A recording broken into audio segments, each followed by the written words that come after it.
नमस्कार दोस्तों, स्वागत है आप सभी का हमारे YouTube चैनल में। मैं मोहित दुबे।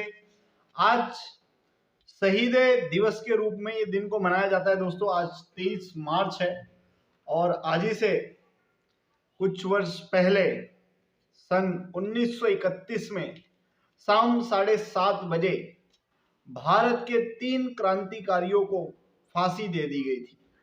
ये हम सभी जानते हैं। फांसी भगत सिंह और उनके साथियों को दी गई थी और आज ही का वो दिन था जब इन तीनों को सजा दी गई थी। और जैसा कि हम जानते हैं कि भगत सिंह का जन्म हिंदुस्तान के बंटवारे से पहले हुआ था और उनकी मृत्यु भी हिंदुस्तान के बंटवारे से पहले ही हो गई थी। वो बंटवारे तक जीवित नहीं थे। अब इससे मेरा क्या तात्पर्य है दोस्तों? कई ऐसे तथ्य जो भगत सिंह के जीवन से जुड़े हुए हैं वो आज पाकिस्तान में है।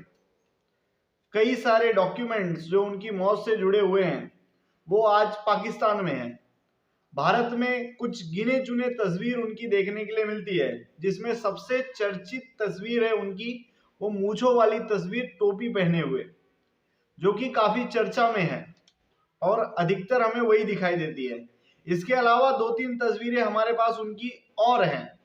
एक तस्वीर 1927 की है, जब वो पहली बार जेल गए थे और वहां पर उनसे पूछताछ हो रही थी, तो खाट पर बैठकर एक लड़का ऐसे लग रहा है कि आराम से उनसे कोई कुछ बात कर रहा है। लेकिन ये फोटो उस जमाने में ली गई थी और ब्रिटिश के जो सिपाही थे उन्होंने ली थी ताकि उनके भगत सिंह के ऊपर नजर रखी जा सके, और वो नजर रखने के लिए वो फोटो जो है वहां से क्लिक हुई थी। तीसरी एक फोटो है जो कि उस जमाने की है जब Bhagat Singh national college of Lahore में पढ़ते थे और उन्होंने एक नाटक किया था, और उस नाटक का जो उनका शीर्षक था वो भारत की दुर्दशा कैसी है वो दिखाने का नाटक था। तो उनके साथ एक ग्रुप फोटो में भगत सिंह की फोटो है आधिकारिक तौर पर, और एक चौथी फोटो है जो कि उनके बालपन की फोटो है, जो कि हमारे साथ जो है भारत में मौजूद है। इसके अलावा कई ऐसे डॉक्यूमेंट है जो छुपे हुए या पता नहीं चले हैं, खास करके मौत से जुड़ा हुआ जो किस्सा। तो एक किताब 2005 में लिखी गई और किताब का नाम है सम हिडन फैक्ट्स ऑफ शहीद भगत सिंह। जी हाँ दोस्तों, सम हिडन फैक्ट्स ऑफ शहीद भगत सिंह। ये किताब जो है कुलदीप सिंह जी ने लिखी है और उन्होंने जो है जीएस चंद्रा इनके साथ मिलकर ये किताब लिखी है। 2005 में किताब आई थी और इसमें ऐसा दावा किया गया है कि भगत सिंह को फांसी दी गई थी, लेकिन सिर्फ बेहोश होने तक। उसके बाद उनको वहां से निकाला गया, वहां से लेके दूसरी जगह जाया गया और वहां पर उन तीनों को जो है गोली मारी गई। और गोली मारने में सेंटर्स के ससुर होने वाले जो ससुर थे वो भी शामिल थे। उसके बाद किस तरीके से निर्मम तरीके से उनको शरीर के जो है टुकड़े टुकड़े किए गए और कैसे उनको प्रभावित किया गया। और साथ ही साथ उसमें ऐसा भी दावा किया गया है कि उनके जो जल्लाद थे जिन्होंने उनको फांसी चढ़ाई थी, तो जो शव जलाए गए थे, शव जलाने का जो दृश्य दिखाया गया था वो उस जल्लाद का था, ना कि इन तीनों का था। तो एक ऐसा दावा जो है कुलदीप सिंह जी और जीएस चंद्रा की बुक में देखने के लिए मिलता है, फैक्ट्स ऑफ शहीद भगत सिंह।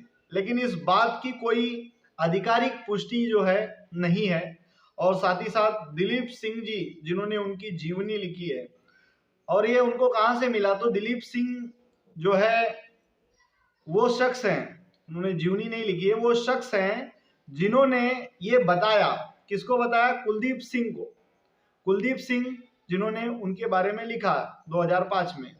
कुलदीप सिंह वो शख्स थे जो आनंद भवन में माली का काम करते थे, लेकिन वो एक एजेंट थे जो है ब्रिटिश गवर्नमेंट के। तो उनके हवाले से ऐसी खबर उनको मिली और उन्होंने अपने बुक में रखा। लेकिन अब वहां पर जो अलग अलग जो लोग हैं जिन्होंने उनके बारे में लिखा और जो उनके बारे में जानते हैं, ऐसा कोई भी जो है तथ्य नहीं है। खास करके कुलदीप नायर जी जिन्होंने उनकी जीवनी लिखी है उसमें भी ऐसा कुछ भी देखने के लिए नहीं मिला और इस बात से सहमत नहीं है। साथ ही साथ प्रोफेसर जगमोहन सिंह ये भी, जो कि भगत सिंह के रिश्तेदार हैं, ये भी इस बात से सहमत नहीं है दोस्तों। लेकिन कई ऐसे किस्से हैं जिनके बारे में अभी तक कोई ज्यादा जानकारी भारत के पास नहीं है, क्योंकि वो सारे दस्तावेज और डॉक्यूमेंट लाहौर के जो है उस जगह में पाकिस्तान में है।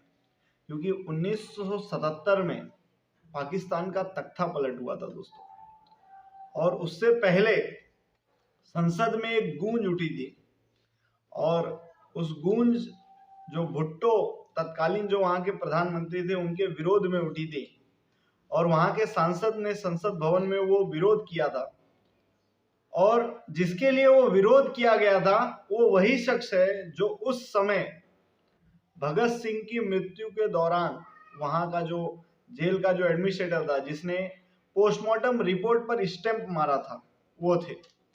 तो कई ऐसी चीजें हैं जो अभी भी इतिहास के पन्नों में दफन है, पर ऐसे कई तथ्य अलग अलग माध्यमों से रखे जाते हैं। क्या सच क्या झूठ इसकी कोई अभी पुष्टि नहीं है, पर ऐसे तथ्य देखने के लिए मिलते हैं। बहरहाल आज शहीद भगत सिंह और उनके सभी साथियों को मैं नमन करता हूं, और ऐसे वीर जो हमारे देश में जिनका जन्म हुआ और इन्होंने अपने देश की आज़ादी के लिए अपने प्राण को निछावर किया।